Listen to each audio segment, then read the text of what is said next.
Hi everybody. I think I have been asked so many times the similar question that I just had a very quick Q&A with a few kids who were interested in pursuing their career in psychology. Now I'm really sorry that I couldn't involve everybody in this because this was a special request by one of the colleges up north. Till I don't upload the video, I can't mention the names, but I couldn't do it for everybody because this was for a particular college. But I know that there are a lot of you who have, been coming up to me and been asking me on a daily basis, how do we crack entrances in psychology? So the one basic tip that I can give you, I think that's also something that I learned out of this session with the kids that I just had, was when I reflected myself, what was the one thing that helped me clear my BSc, MSc, Mphil, or even NET for that matter when I was giving the exam? What is the one thing that I definitely felt that I needed to know? And that was definitely basic concepts. In every stage, they're only going to check your basic concepts. So books like Sicily or Barron or Feldman, these are the books that you would primarily be needing to crack these entrance exams. So be it any level, always remember that conceptual clarity is key. They want to test your basics.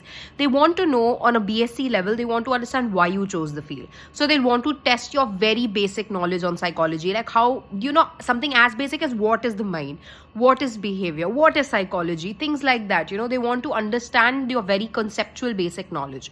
When it comes to your MSc level, if you choose clinical, they will want to know if you know about disorders, if you know what psychopathology is. If you just say I know psychopathology, they're going to ask you, what is this psychopathology? What do you understand by the term? What are the different disorders? If you name a disorder, they might ask you, define the disorder, or tell us on what basis will you categorize this disorder. What are the books of classification that we use in India, whether it's DSM, ICD. Even if you're planning to study abroad, they're going to ask you, what is the system of classification used? How will you classify? But when you come to an MPhil level, it becomes more specific. They want to understand, so if you have chosen this system of classification, then why this over the other? So things like that. But I've always understood that it's very, very simple conceptual questions that come. They never ask you very detailed questions about disorders. Even on an MPhil or an MSc level, they will always ask you base level questions. So whenever you're preparing for an exam, always make sure that your conceptual clarity is 100% there. Like you're not stumbling, or like you're not sure. If they ask you what is cognitive psychology and you're going to blink, then your conceptual clarity is not there. If they ask you how is AI blended with the mind, like how do we use AI in today's tech, how is technology used today in psychology, and you're blinking, then that means that your conceptual clarity is not there. Or they can ask you very basic questions like which part of the brain is responsible for this particular disorder, or when you have aphasia, what part of the brain is impacted. So these are very, very simple conceptual questions, and if you ace this, you're actually good to go. So focus on the very, very basic books. And that will definitely help you crack entrance exams. If you sit and study, if you sit and open DSM, ICD and mug up all the disorders and mug up all the names and sit and see how what are the different symptoms and criteria, they're not going to ask you that. They're going to ask you if this is the situation and this is the these are probably the set of symptoms that are there, and what could the possible diagnosis be. And that also would be on an MPhil level. But for an MSc or a BSc level, they'll ask you very basic questions about what are the different areas, about the different areas of psychology. They might question on simple conceptual, basically to test if you have simple conceptual clarity on the different areas.